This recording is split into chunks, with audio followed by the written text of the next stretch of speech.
Hey everybody, this is Dan with Pain Free You. Today I have the pleasure of introducing Katie from the south of France, originally the UK, and she's been gracious enough to tell her story, share a little bit of hope with the audience here. So welcome, Katie. Pleasure to meet you. Pleasure to meet you too. Thank you so much for having me on here. All right. So, you know the routine here. We're just going to go about and have a casual conversation. You can share your story and let me know kind of what happened? What was going on when the symptoms started? What'd you deal with in the medical world? What was your journey like? And when you found out about this whole mind body concept, what you tried in that world, maybe share a little bit, as to what really made the difference for you in helping you recover. And we'll just kind of see where the conversation flows. So welcome. What can you tell me? Tell me, tell me a story. Tell you a story. Well, very happily moved to South France 10 years ago, but at the time, so we're going back to 2020, so 4 years ago. And as far as I was concerned, I was a really happy person with a lovely husband, Mhm. son doing well, living back in England. Life was good. We'd made some good friends. Everything was great. The world was crashing around our ears. There was a thing called COVID going around, but we were okay. We were okay partnership. I thought I was happy, and then, but I'd had this sort of niggling pain in my lower jaw underneath my back wisdom tooth. Or actually, I didn't know where it was. It kind of, I don't know. I thought, was it the gum? Is it the tooth? Went to the dentist. Dentist said, I think you've got sort of sensitive gums. Maybe it's the enamel. As you get older, your gums shrink back. The enamel's sort of not as thick further Right. down. Maybe use one of these sensitive toothpastes. So Yeah. I did all that, and actually, this had been going on for a few years. I think I don't remember the timeline. And pain got progressively worse. And around about April 2020, I had what in the trigeminal neuralgia community, which is what I later discovered I had my first attack. And I know That's that's okay. the catastrophe word, Well, but that's what it but felt like. that's what it felt like. And it was this, stabbing pain. And so and then it got worse, and very, very debilitating. We were at the time, I think, in lockdown in France. France had a very strict lockdown. Hmm. So it was very easy to concentrate on this pain. Um, Yes. and basically, as time went on, it was getting worse and worse and worse. And then I didn't have I not only had trigeminal neuralgia 1, which are these stabbing pains, but I also had the TN2 symptoms, which is the constant pain. So then I obviously associate this with toothache because it's just constantly there. Yeah. Um, and I think maybe I'm causing the stabbing pain. Anyway, the dentist, as I'm sure a lot of people do, they go to the doctor, they go to the dentist. The dentist establishes there's nothing going on there. And then I don't know whether it was myself or my husband. We realised this is trigeminal neuralgia, and I go to my doctor, and she just immediately, hey, have some painkillers, and they were pretty strong ones. And I don't remember the timeline. I've sort of tried to sort of remember what the timeline was, but I have to say I've done quite a lot of attempting to forget all that time. I don't really Right. want to dwell on that Well, time. we don't So need I the had to exact actually, times. None of that stuff matters in the end. no, exactly. But I think, it was around that time I think I went to an osteopath, who was lovely, and she said, yeah, I was very tense, and she recommended a mindful coach. At that point, I'm thinking, I'm not nutty. I know I've got my pain. face hurts. I have pain. My face hurts. Surely it's a muscular thing or a bone thing or something. So she said, well, these things sometimes. And she was very gently trying to introduce me to the idea that it might be psychosomatic pain. But I didn't believe in any of that kind of stuff. No. Yeah, That's because the your pain was strange. real, and your pain was real. It was there, it Completely. was in your face, and the insinuation that you talked to a counselor, Yeah. how did that sit with you? Were you Hello. insulted? That's insulted. Just that doesn't make any sense.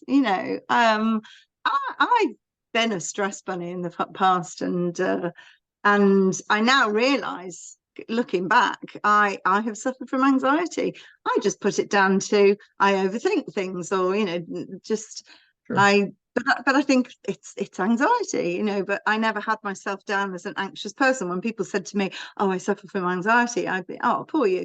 Actually, looking back, I think I've always suffered from anxiety, feeling that the world judges you. And certainly I come from a history of definitely those sort of quite judging parents, where you are definitely loved conditionally.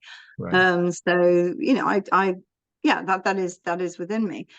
And actually, I think it was sort of but around about end of June that year. So it started April, a couple of months later, when it's really serious. I'm lying on the sofa for days on end, clutching my head and squeezing and grinding, and just nothing helps. yeah, And I haven't taken the pills because around the same time, I discovered a friend of mine that I was talking to had a friend who had a husband who had had TN for more than 15 years, 20 years. right, And he'd actually had, I always forget the name of it, I think it's the MVD. It's an operation it's a mind-blowing operation, literally. They sort of remove part of your skull, and they wrap tungsten or something, no, Teflon around your nerve, because apparently the nerve, the blood vessel is pressing on the nerve, and therefore if the blood vessel isn't pressing, right. so and I said, well, did it work? And she said, did for a year. And then it came back. So, and he'd gone down the drug path, and he'd had years of taking drugs, and then increasing drugs, and then coming off the drugs, and then the drugs became a problem. Da da da. So I'm thinking, well, this is hopeless. I'm really starting to feel hopeless at this point. Right. Um, and and then I, having read up about trigeminal neuralgia, which the nickname is the suicide disease, I'm terrified. I'm in a state of fear, terror. There is nothing's going to fix me. And then you go on these Facebook forums that say, there is no hope. We are just here to support you. And please don't anybody tell us there's a cure. Do not. So, I mean, there are certain of these It's like, how pages that say, dare you give how anybody some dare hope? you? Yeah, So at this point, I am feeling pretty hopeless. Um, and husband's feeling really desperate. He's already lost one wife to cancer. He wow, does not want to lose another. Yeah. So wow. you can imagine he's beating that internet, like his keyboard, and getting online. And he discovers about Dr. Sarno. So it's Look, that um guy has helped more people globally oh, than you can imagine. well, yes, The story it doesn't makes end there. story unfortunately does not end there. I was just like, oh my God, I couldn't wait to get out of this book. Even just the little stuff that I was reading on the internet made so much sense. Mhm. And so I plow through that book. However, I've also seen a couple of, I can't remember, it was YouTube videos or things written about people reading the book, closing the book, and walking away pain free. So I'm expecting that to happen. So I read the book and I close that book, and I'm thinking, okay, fine. And at So that point, I just want to point out for the audience, book cures are a fraction of a fraction of a percent. Um, and for anybody who's currently dealing with symptoms, it's very easy to go, oh, I want that, and then be crushed when it doesn't happen. And so don't expect the book cure. It can happen. In my opinion, what happens is when the fear drops completely from I'm in terrible trouble to I'm not afraid anymore, sometimes people can get that. But even those people, it doesn't always stick. So take the book cure off the table. There is a proven process. Katie's going to share her experience with it. Um, but Yes. I understand the crushing blow of like, I'm Ah, waiting for it. I'm waiting for it. Where is it? And it doesn't show up. because I'd set my expectations so high, because nobody had told me, because I obviously hadn't read that paragraph, that it's not automatic. You don't get cured just because you read the book. You might do, but it's not automatic. And because, I do fit all the tick, tick, tick of a classic TMS patient, um, I felt a failure. It was, obviously I didn't realize at the time, but again, looking back, I was thinking, why am I still in pain? And my pain then escalated like dramatically, and it became just unbearable, absolutely unbearable. And I was so disappointed. I was so upset, and I'm thinking, but I get this. It makes sense. Why is this not going away? And Mhm. I didn't have the proper tools, basically. And along the way, I did go. At this point, I'm desperate. I then think, okay, I believe in this mindfulness. I'm going to go to this mindfulness coach. And I had a good chat to her before I started the course. And I told her my symptoms and Dr. Sarno, and she'd never heard of Dr. Sarno. And she was really, really interested. And so before my first session with her, which would have been a one-on-one session, which would have, been a good for her income, because she was only just setting up over here. She'd been a medical professional in England, so she was Mhm. starting this mindfulness coaching over here. And she was so kind, and talk about paying it forward. She said to me, Katie, I was so interested in this. I have discovered that there is a TMS therapist that's living only an hour and 20 minutes away from us. Oh, gosh. And she said, I think you should go and see her first. And then maybe we can discuss, because it's sort of confusing if you do one therapy as well as another. So I went to see this wonderful woman, who unfortunately is no longer practicing. But anyway, she then taught me through, and she gave me lists of all the resources online, Mhm. all the free resources, such as yourself, and that was again giving me more and more hope. This seemed to be really adding up. This seemed to be, there's a community out there of success stories of people, that this is giving me back my hope again. I'm doing something wrong. I'm It just not sure wasn't what it anything is. wrong. We don't blame ourselves for that. We just haven't figured out I forgot how that. to navigate, right? Because that's one of the things. It's very Absolutely. easy to No, say, you couldn't be more right. I'm screwing And you up. do. I did something. I didn't get the book cure. What did I do wrong? What did I do Oh, wrong? not your What fault. did I do None wrong? of this is your fault. So I'm sorry. You could go ahead.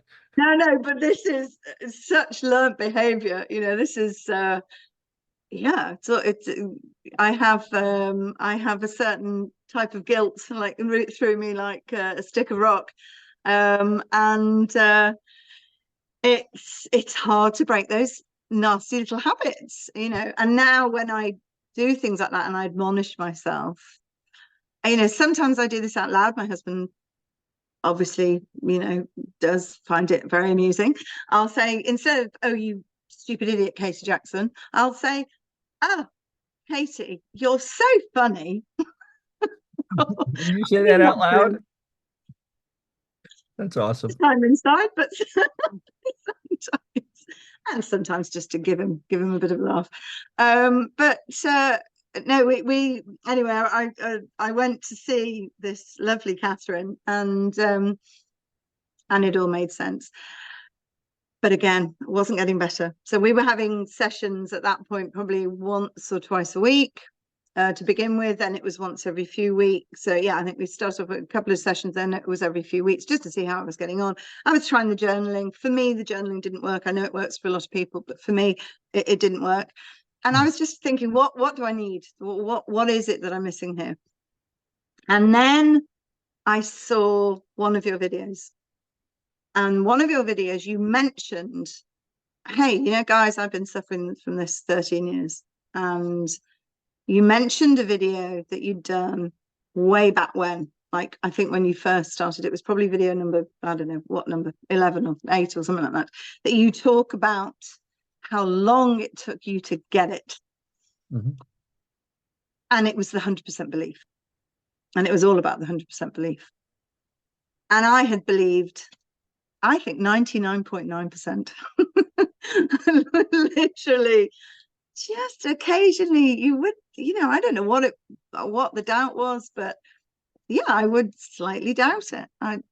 There'd be something going on. Why isn't it working? It's the why isn't it working doubt, I think. Why isn't it working? So I need to comment on that because when people say you need 100% belief, anybody who's at 99 or less is say, darn it, this isn't going to work for me. And that is a doubt, which shrinks the belief. And then we're like, but I can't be 100%. I don't believe today. That was an earlier thing. And, that was back in the day where I was kind of on the whole TMS community bandwagon. Gotta have 100% belief. Okay. I don't believe 100% belief exists. We will always have a little bit of doubt. Oh, possibly, yes. Until it actually works, we don't have 100%. But my point today is believe enough to take action and move forward and start to implement these concepts. And as we do, what happens to our belief? It grows. Mm. Because if you say, I don't have 100% belief, some people never get off the starting block and they never begin.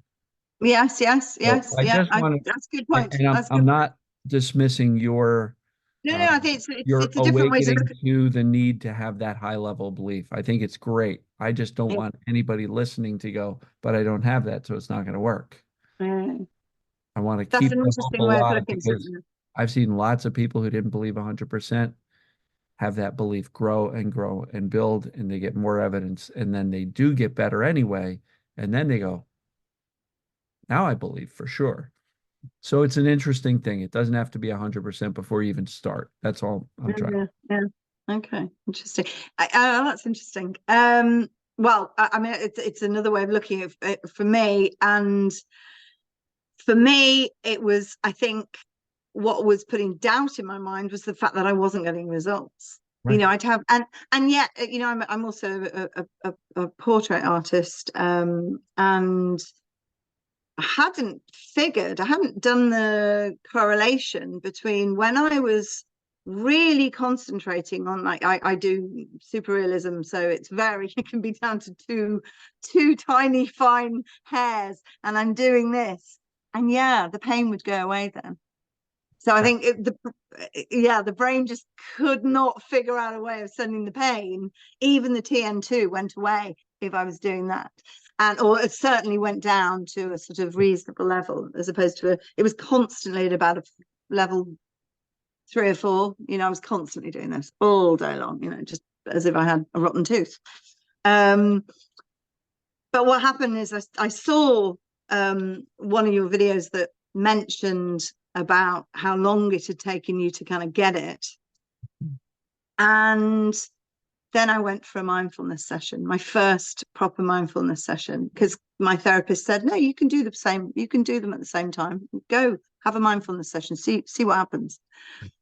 And I went in, I didn't even take a paracetamol. I was having another thing I was loading on myself was guilt about even taking a paracetamol. If you believe 100%, you shouldn't even need to take a paracetamol. So really giving myself a hard time even taking paracetamol. Your brain can get rid of this pain. So like, I'll give yourself a break, Katie, have a paracetamol. So Yeah, that I view it morning, as self-kindness, not as failing. But I get so it. I get it So, completely. I do, I'm far too eager to find myself at fault. So I go to this session and I walked in and I did something that I wouldn't normally do, which was I actually said to the class, there were three other people in the class, um, by the way, I have an illness.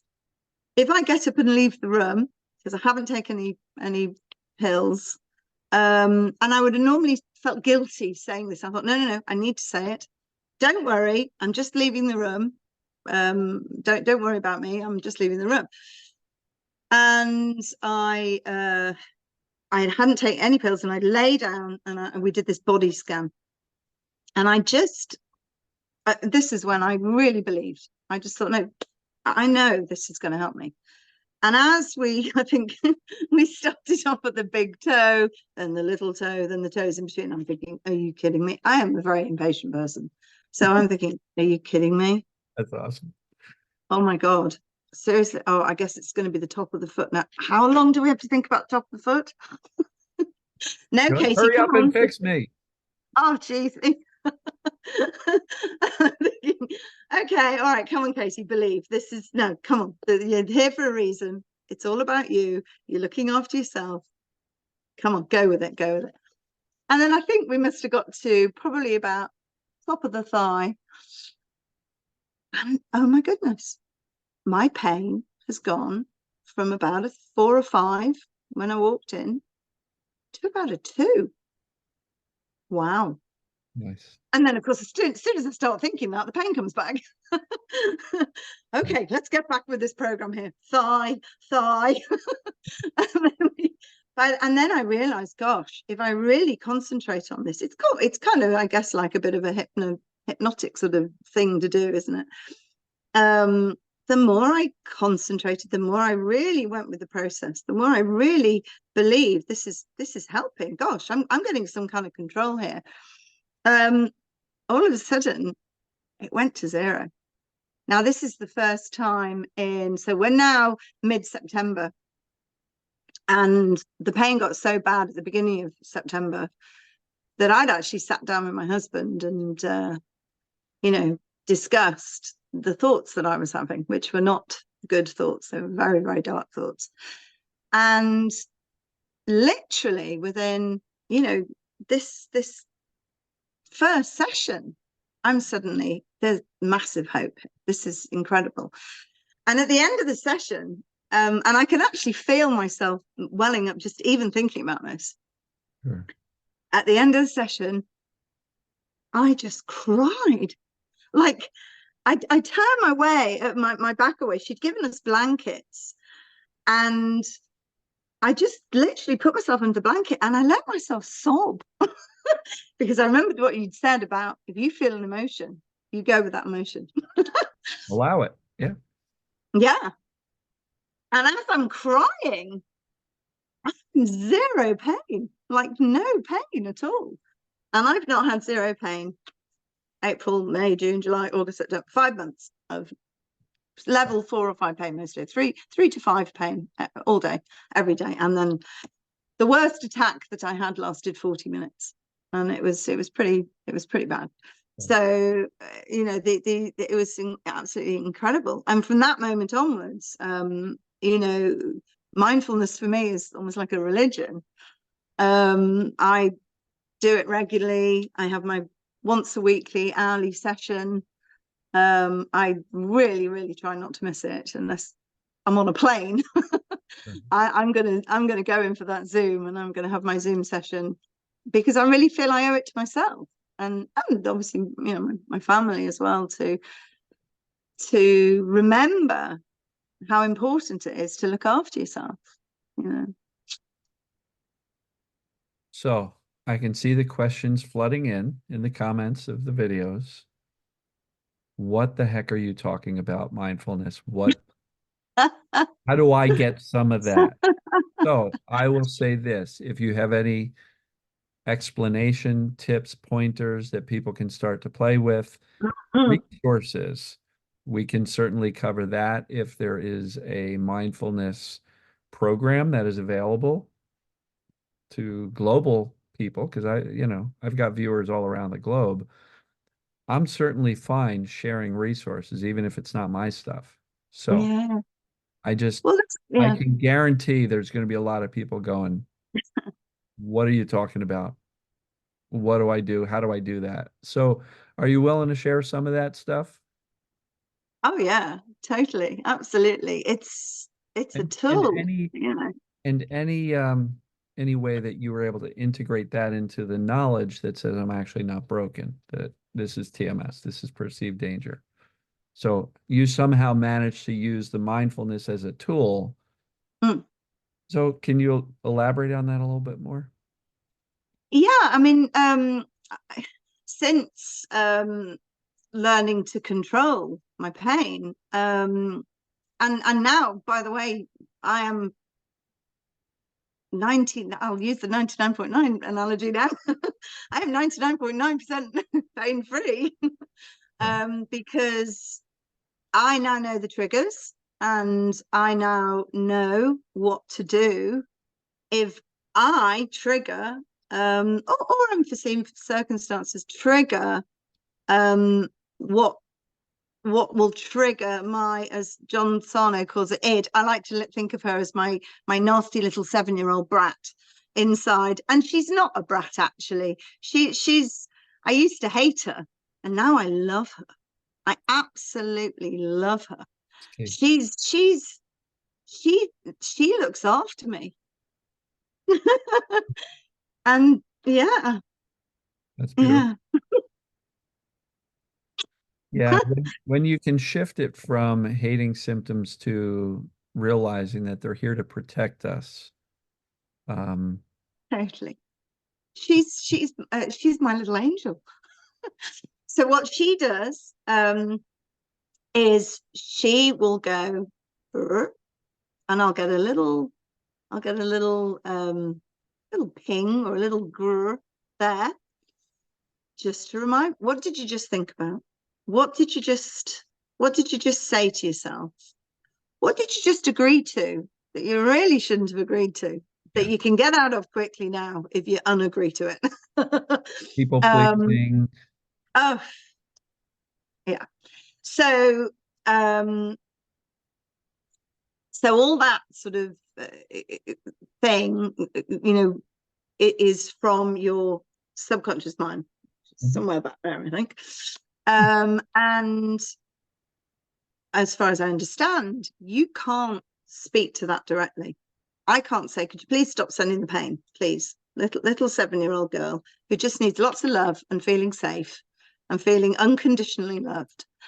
I can't say to her, you're all right with this, my frontal cortex. I can't do that. What I can do is keep telling her, I'm safe, you're loved, you're a lovely person, be at ease, be kind. I can be kind to myself in what I do, in my actions, in sometimes putting myself first before others, which is not my normal MO.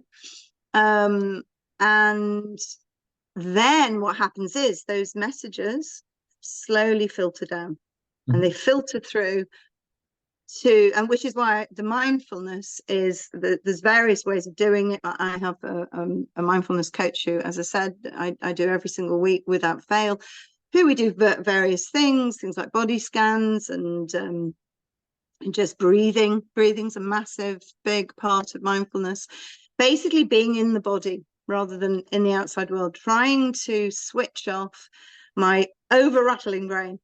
And also because I my very lovely auntie in your side of the pond, she does meditation. Now meditation for me was like, well, I can't still my mind, I can't switch my mind off. And what I didn't understand is, there's all sorts of types of meditation, and actually mindfulness is a type of meditation where if my mind goes to, oh no, actually I won't cook lamb today, no, it'd be much better to cook the chicken today, back in the room, Katie, and forgive yourself. Because as my mindfulness coach says to me, this is what your mind does. Your mind is supposed to calculate and filter and blah, blah, blah, blah, yeah. And it's basically saying, no, that's okay. Just come back and come back into the body, come back to the breath. And I see it as certainly my 1 hour a week, nothing about trying to improve myself physically. So yoga does that for me. Although yoga is really lovely and calming, it's definitely about making me more flexible. It's about the body and doing all the other things I do in my life, which are a lot about other people or pleasing people or just trying to be fabulous. The mindfulness is purely about just being in the body and just looking after yourself, honoring yourself. I've never done that before. Just really trying to learning, knowing that I'm actually worthy of that attention and worthy of taking myself out of the crazy of the general busy lives that we have. That's what my mindfulness is all about. And using this tool, I can literally, if I find myself getting too stressed, I can take myself out of a situation, just sit down, calm down, do some breathing. And it's all to do with calming down your parasympathetic nervous system. We have two systems, which obviously you know about, Dan.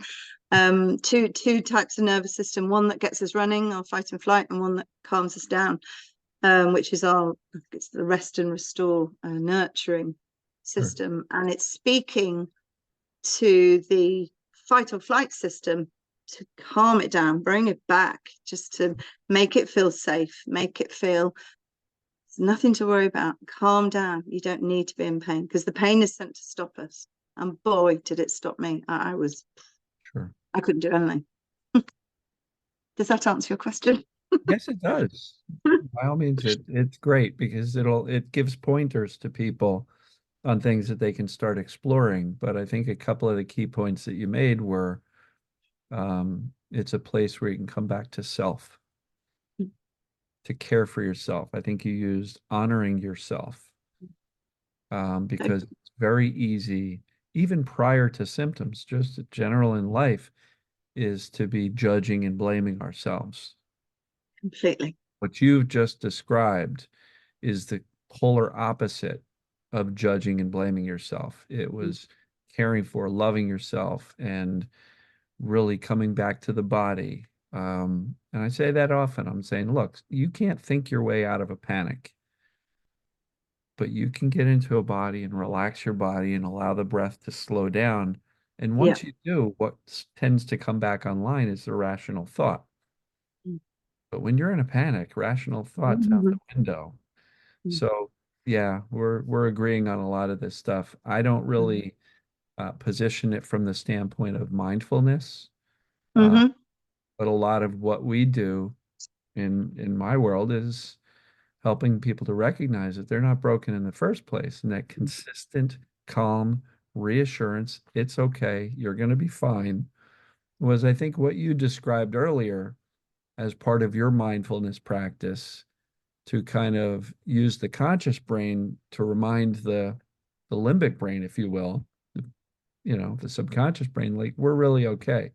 There's no direct channel to the subconscious, but No, we can influence it. And I like the word influence completely. Oh through yeah, the that's a good conscious one. brain with Yeah. a chosen conscious approach. We can absolutely influence the subconscious, and that's really a lot of what I focus on. Yeah.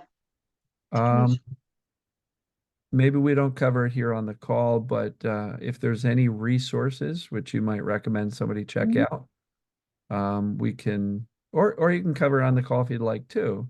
I can certainly post some websites or things in the descriptions of the videos as I post them. Or if there's something you'd like to mention, feel free. If you'd rather not, that's fine too. One of the things I've always struggled with on these pages, these Facebook pages, Trigeminal Neuralgia or us sort of thing, is I have posted several times about my experience. And the first time, I mean, I put it like I was, woohoo, I'm pain free. It's probably a little bit too enthusiastic. And, I said, by the way, at the end, I'm not trying to sell anything, don't worry about. I still got so badly trolled. I mean, just wow, they threw the book at me and I had threats, get her off this site. And, So the next time I posted, and of course, part of the danger of when you post online is it's kind of putting myself out there. I want to spread the word, but at the same time, it's not great for my psyche. It's not great Be for my attacked. safety. Right. So being attacked verbally by people. So I'm very sort of wary of that. Hence why I don't do it very often, but I do because now I'm what am I? Well, 3.5 years pain free now. I do yes. So it's not a No, fluke. that's great. And All there's a those lot of people who will naysayers. question it. And I have Ah, people say, oh, that person recorded a TN success story 2 years ago. Are they yeah. still pain free? Where are they now? Yeah, yeah.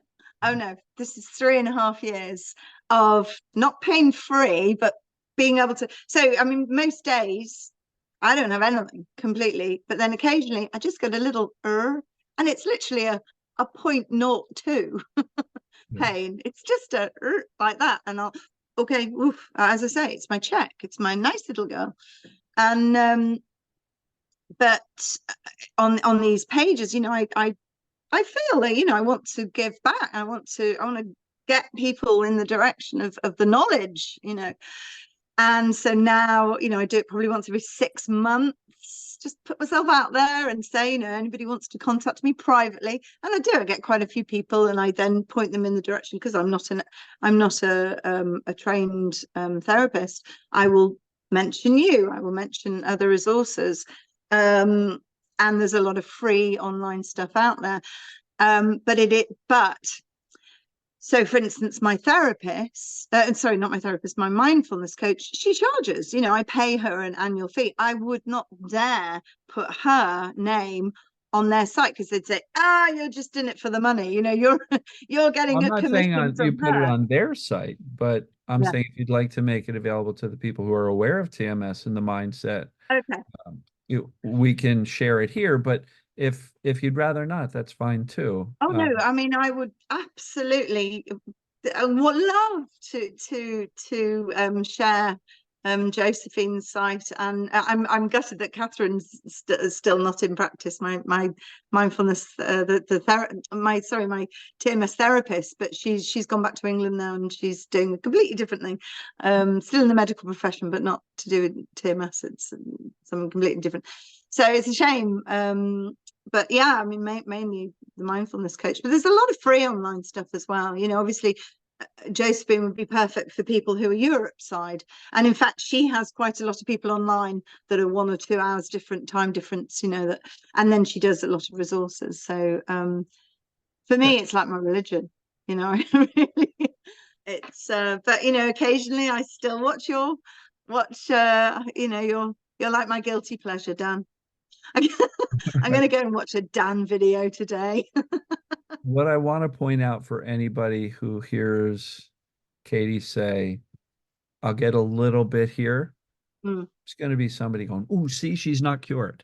There's going to mm. be people like that. And to those people, I will say, Katie cured her chronic pain. Oh, And to have a little niggle once in a while that just goes, hey, hey, pay attention to something that's going on in your life. oh And yeah. then knowing what to do about it and not getting lost in the fear, Mm. you are I'm not. absolutely cured. I am not frightened of it at all. That's It's recovery. it That's actually recovery. makes me laugh. I mean, if I get a niggle, I literally say, "Oh God, yeah, I was just having a moment about that family member, or this, or I was getting annoyed about something, or I was feeling guilty, or just the old self-flagellation stuff." And I laugh about it now. I see my pain as my friend. My pain is my best friend. It it it has changed my life completely. I mean, just the way I speak to myself in my head, the way I um don't overextend myself. You know, we're deep in the middle of renovations in this place, and it's organized chaos. And normally I'd be having several nervous breakdowns, you know, and I'm not, because it's just like I think of it differently. I'm not beating myself up all the time, and I was my own worst enemy because it was learned behavior. It was, you know, I one of the things my TMS therapist got me to do was the ACE test, the Adverse Childhood Experience Test. And I think up till that point, I thought the experiences I'd had as a child and teenager were not that bad. You know, I wasn't sexually abused or anything like that. But I ticked 4 out of 10 boxes. You Okay. know, just bullying, conditional loving. I can't remember the other two. And it made me feel, actually, it's no wonder I'm this way. It's no wonder I've got this pain. And it was a real moment of being able to forgive myself for, you know, what's wrong with me? Why am I having this pain? What's wrong with you, Katie? You know, why have you done this to yourself? God, you've caused this. And then again, because one of the revelations of when you realize you're causing this is, again, like, you know, guilt, just guilt. And why would I do that to myself? That doesn't make any sense. And then when I look back, I realize, of course it makes sense. I've spent my whole life trying to seek approval, people please, you know, be the clown or be the fabulous person, or achieve, and, you know, all those sort of things. And achievement is nice when you do it for the right reasons. Yeah. But when you do it and you're still beating yourself up and you're still not feeling that great about yourself and you still feel a fraud, someone's going to suss any minute. It's all a facade. And then realizing, actually, no, I am a success. I have a really wonderful life. My husband loves me. Beautiful. You know, I deserve this. I deserve it. And I deserve happiness and love. And no, you're not going to get found out, actually. It's all very real. So yeah, the different way to speak to yourself. It's all about that, isn't it?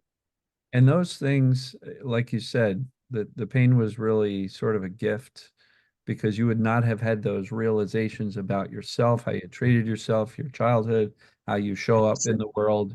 You would not have had those Nope. realizations or manifestations if you had not had this, you know, devastating No, level of symptoms and pains. absolutely. It was, I wouldn't, going through it at the time, for Well, me to that's be the sitting thing. here saying this, Yeah. to anybody out there who is in excruciating chronic pain, where, you know, you can be here right now.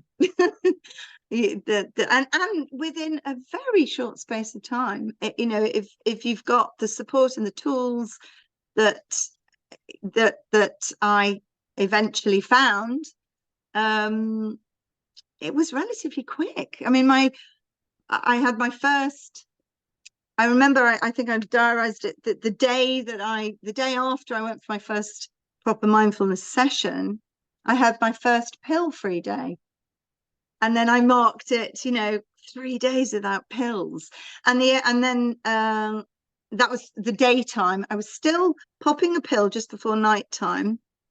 And then there was somebody told me about an insomnia podcast, because what I had done brilliantly was, I think it's the Pavlov dog thing, is where you can train yourself to do something quite brilliantly. And I was waking up at 2:33 every morning. Oh, no, sorry, 3:23. 3:23 Exactly every that time. morning. 3:23. I swear, 3:23. Bang. Because then, of course, at night, your subconscious really can go rampant in your dreams. And I trained myself to wake up at the same time every night. And I'm like, wow, this is insane. And excuse me. And I listened to this podcast, and it was about insomnia, and it was going along with what you say about not catastrophizing it, saying to yourself, no, I can get back to sleep. I can go back to sleep. I was setting myself, times. I have to get up by this time, therefore I'm worried about not getting enough sleep. And it was Yeah. rolling. And then I think after just literally 1 or 2 nights, I was pill free at night, and then I was completely pill free, and then the pain just went away. And it was probably over a period of 7 to 10 days maximum, that quick, from literal suicidal thoughts to pain free. 7 to 10 days. I'm not setting anybody's expectations, by the way, just saying from my experience, it was that quick once I kind of got it. Yeah. It's incredible. So Incredible. what I noticed in your insomnia story was the thing that changed was a better expectation that I don't have Mm, to go to bed stressed out that I won't sleep, and a better response if you do wake up. Because by that point, you already knew about this whole mind body concept, the reason for the symptoms, and all that stuff. So mm, you told yourself a different story about sleep. And completely. story Yeah. set the expectation. And when you did wake up with, as you called it, that bang, Yeah. um, you didn't panic. No. That's Yeah. I what mean, changed because in the past, you probably woke up in a great deal of fear and agony and frustration and sadness and anger and whatever else was going yeah. It's funny because at the time I never thought of it as fear. It was sort of like anguish and why me? Why frustration um but this I remember watching some of your videos before I got it, and you were sort of saying, yeah, when the pain comes in, don't catastrophize it. Literally shouting at the screen, going, "You haven't had trigeminal neuralgia." Is that It's what in you were my. saying at the screen? You were Oh yelling at yeah. me? Oh yeah. Oh, you betcha. Because at some point you just go, but you don't get it. You got back pain. That's nothing. Yeah. His pain is bigger than everybody next person's pain. Yeah. And My I'm pain thinking, is you can bigger lie than your down on the pain. floor. Say again, sorry. I missed My that. pain is bigger than your pain. My pain is bigger than your pain. and the problem with it being in my head is you can't lie down on the floor and leave it. It's in your head. In the face, yeah. So it was how can I be calm when I've got this level of pain in my head? Mhm. That was tricky. That was really hard, and that took a lot of belief. And it was the belief process for me. I um once I really just understood the control that I had, and not immediate. Yeah, because I think I just kept thinking to myself, but I know I shouldn't be in pain. Come on, stop it. This is ridiculous. And I was trying to talk to it. And of course, nothing was happening and it was getting worse. That once I realized, no, I've just got to keep telling myself, you're loved, you're safe, it's all right. Everything's fine. It's going to go away. It's going to go. Right. And yeah, that was the big breakthrough moment. Well, you just showed two different sides of the conversations you can have with yourself.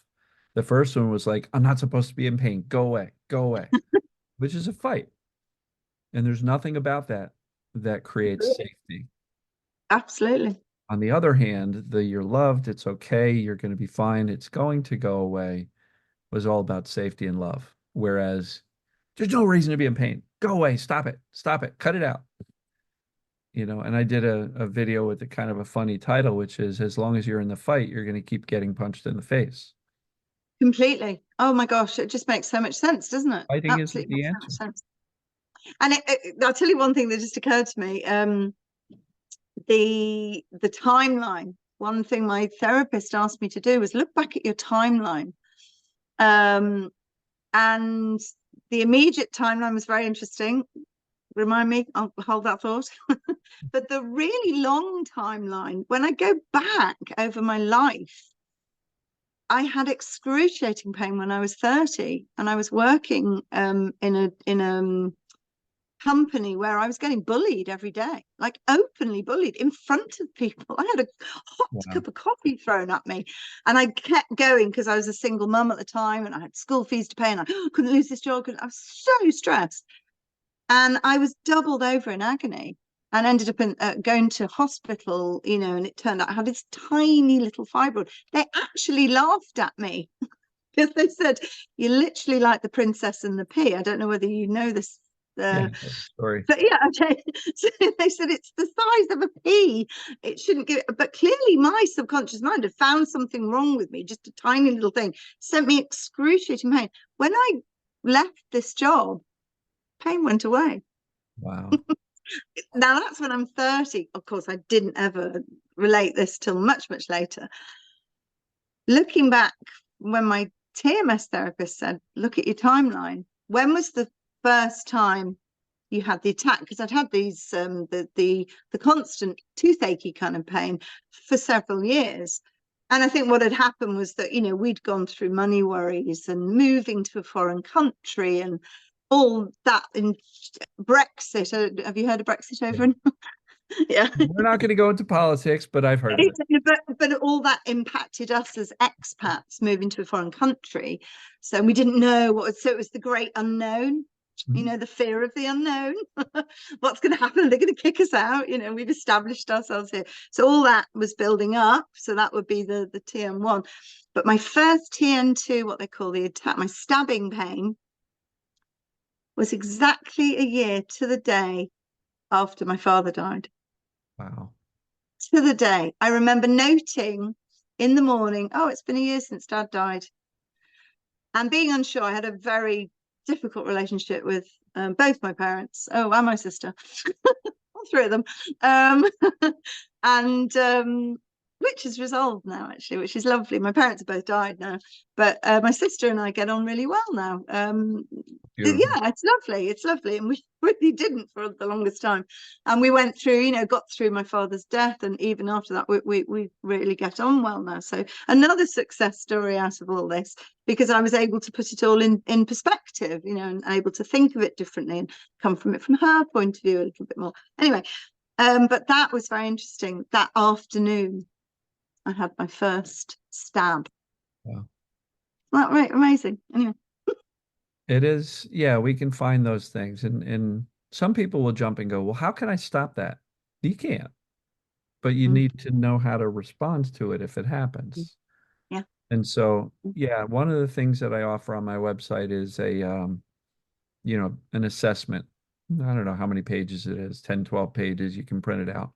And I go through the timeline. What was the first symptom you had? What was the date? What mm, was going on in your life? And it's a way of just reflecting back. And it's not curative to do that, but it does help you connect the dots completely. between life events, emotions, Mm, thoughts, and mm, symptoms. Because some people will go back and go, wow, I've been having these kind of symptoms since middle school, yeah, right?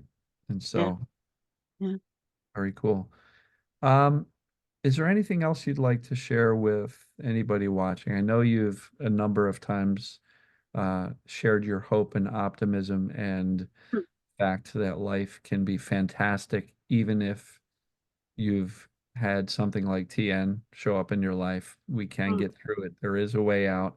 This is the way out. Um, don't talk yourself out of recovery because it's yeah, very easy to go, this will never work for me. My pain's too severe, or this is the suicide disease, or yeah, there's not that many TN success stories. And, you know, there are more and more of them coming out. I mean, I probably have at least three, you will be four on my channel, and I'm just one guy putting out videos on YouTube. mm, And so, of the 70 success stories I've got, you'll be like number four, maybe five with TN. That's not trivial. That's not one. That's like no, four or five, which is showing a pattern, not a yeah, fluke. Right. absolutely. So it I also think, proves to me that many of the theories about, the nerve and the vascular system pressing against the nerve, and I know a woman who had 9 surgeries mm, and, unnecessary. mm, Well, Dr. Sarno says you've got nerves pressing on, Every, sorry, blood vessels pressing on nerves all over your body. Why that one? And they don't know. I mean, they absolutely don't know. I asked my doctor in great detail, what do you think causes this? And she says, we don't know. She actually admitted that. But go on, have some have some really addictive pills. She gave me pills that you give to schizophrenics, people with bipolar, and what's the other one? Epilepsy. yeah. And I actually said to her, well, if my pain goes away, how easy is it for me to come off these? She said, oh, we'll have to withdraw you off them slowly. Okay, let me go and think about that. And then obviously I heard about this guy. I think one of the things, the main changes going forward into the future and how I manage it. I always think of myself, it's like I'm a TMS holic. I'm not cured of being a TMS sort of patient, as it were. I still have really bad habits of, my automatic go-to is I spill something. Oh, you stupid idiot. No, I go, oh, it was just an accident. Ha ha ha. So just speaking to myself really, really gently and kindly, trying to break those habits because, I'm 57 this year. This is a lot of training. We're the same Heck age. of, happy birthday for this year. But I mean, just so much training has gone into my bad behavior for my brain. So just being really kind, surrounding myself with kinder people that understand. I had one person when I was what hadn't hit the worst, but I was still out and about. I was still socializing at this point, and I would have to run out of a room to just literally stick my head in a pillow to scream. And she told a friend that got back to me, oh, I'm so bored of her pain. This sort of person I have to have in my life. She's one of the crowd. But I'm very sort of friendly distance. I don't value her opinion like I might have done before. I learned to sort of, protect myself, and learn who to spend time with, time with what we call the radiators rather than the drains. Just again, honoring myself, not to value my time. That's super, super important. Just yeah, and also because I am a perfectionist. I am a control freak. Everything's got to be, just so, and micromanaging everything, letting someone get on with it, letting someone make mistakes that I know I could have done better. Of course, I could have done it better. Just and trying. That one is the one I find the hardest, I have to admit. Yeah, but here's the point. You don't have to become perfect people to Yeah, eliminate our symptoms. Because you're talking about some personality traits and things, yeah. and how you treat yourself. Realizing that, yeah, We don't have to become totally. perfect people in order to teach the brain chronic pain is not necessary. Sometimes the pain may show up, that little twinge there, as a reminder to go, oh, you're not treating yourself nicely, or something is going on in your world. But we don't have to become perfect. You're not perfect. I'm not perfect. Life still goes on. The catchphrase I like is life can be lifey, but we don't have to hurt. And it's true. This is a recovery from chronic pain. The brain will still reserve the right to give you a symptom, sometimes mild, sometimes wild, if it's perceiving danger. Now, you made a point that the doctors don't know what causes pain, right? I believe in the mind-body community, we do know what causes Mm, pain, right? yeah. The doctors don't have the answer, especially Mm, when there's no mechanical, obvious thing. But in the mm, mind-body community, it's pretty straightforward, at least to yeah. me, what I've observed with my audience, my coaching clients. When the brain perceives danger, it turns on pain. Mm, It's our job to teach the brain that the danger is false, perceived, not actual. And the brain perceives emotions as dangerous. mm, Yes, emotions can be challenging. They can hurt. They can be difficult to deal with. But why do we have to hurt physically? That's how we can separate. Are emotions dangerous? Are, thoughts and mental health issues dangerous to our life in general? They can be very disruptive and be problematic. My role is to help people separate that from physical pain. We don't have to hurt physically, but once we learn that, we also are better equipped to deal with the emotions and the mindset and the thoughts. And, I don't just teach people how to turn off the pain. I teach people how to think better, how to deal with emotions better, how to relax in their body so that they can breathe. And we end up finding more peace within ourselves, which leads to a lot less pain and symptoms. And so it's a all-inclusive thing, but I truly believe that the perception of danger in the brain, body positions, movements, a year anniversary of your dad's passing, life stress, bullying at work, these things are perceived as danger to the brain. And the brain's doesn't have the ability to go, hey, Katie, those bullies at work? That's really dangerous. No, so you end up with chronic physical pain, right? And so the brain's voice is symptom. And we can reverse the symptoms with accurate knowledge about what's going on. And again, life doesn't have to be perfect. It never will be perfect. I You're think one of the changes I did do was I found a doctor who is open to the mind body possibility, nice. and both my doctor and my gynae, both of them, I checked. Do you actually, do you think there's any value in this? And they both said yes, absolutely. We believe in alternative therapies. So that's actually really nice, knowing that I'm walking into, again, a safe space, that I can really openly talk to my doctor about my experiences, and she's blown away by them. Yeah, and that's really, really good. There are more. Yeah, when I say doctors, I use that as a very general Mhm. thing, because unfortunately there aren't enough.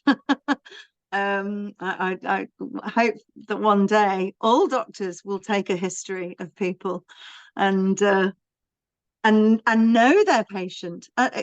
My first doctor hasn't got a clue who I am. Doesn't have a clue. What are you in here for? Here's how we deal with that. Here's a pill. Here's a That's the treatment. bill.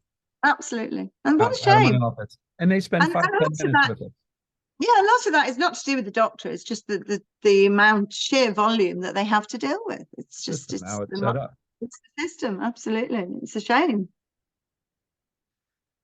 Brilliant. Anything else that you would like to share with people? Um, I think we've possibly covered everything. I think.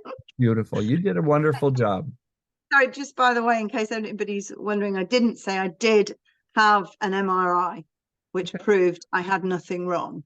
So just in case anybody asked you, that was one of the things I'd written down to mention, that I did have, because obviously being a TMS person, I have masses of notes, and I'd prepared for this interview and got stressed about it. Katie. You did wonderful. And the MRI is a wise thing to do. Yeah. One of the Yeah. rules of thumb that I have adopted from Dr. Schubner, who in my opinion is one of the leading Yes. medical doctors, his Yes. his general approach is we need to and we want to eliminate anything serious, life-threatening.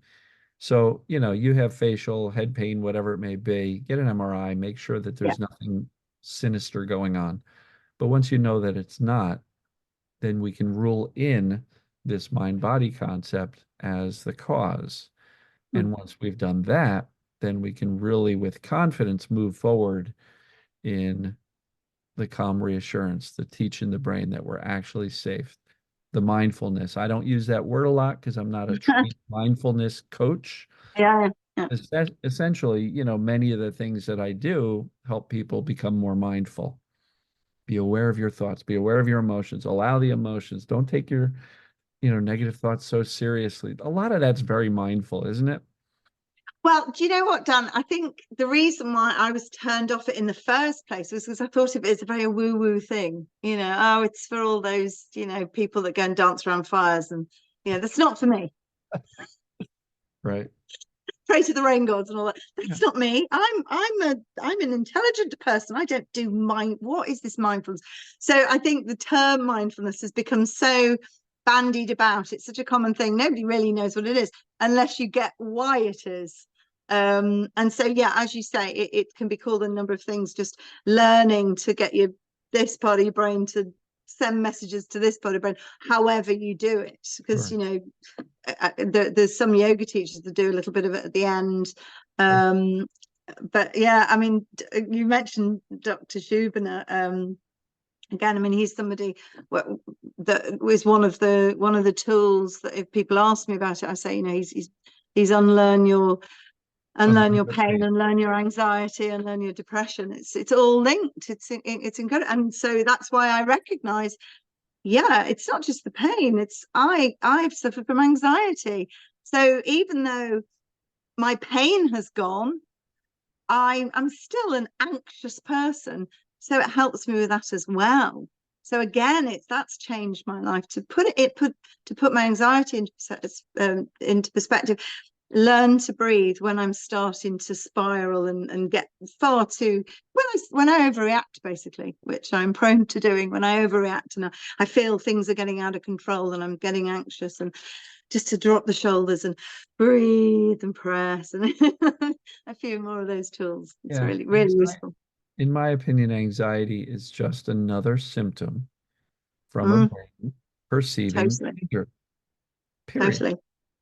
Insomnia, All another linked. symptom from a brain perceiving danger and becoming Yeah. scared of sleeping and becoming scared of waking up at 3:23 in the morning. 323. I remember that.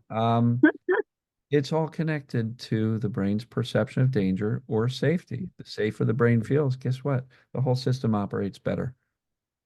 It really does. So, um, this has been brilliant. I really, Thank really you. appreciate you. Well, You're going to give hope to a lot of people with trigeminal neuralgia, one and two, one or two, or one and two. Um, yeah, what a success. I am so well, proud of you. I'm so happy to have thank been you. a part of that journey with you. Dan, you're one of my 5 saviors.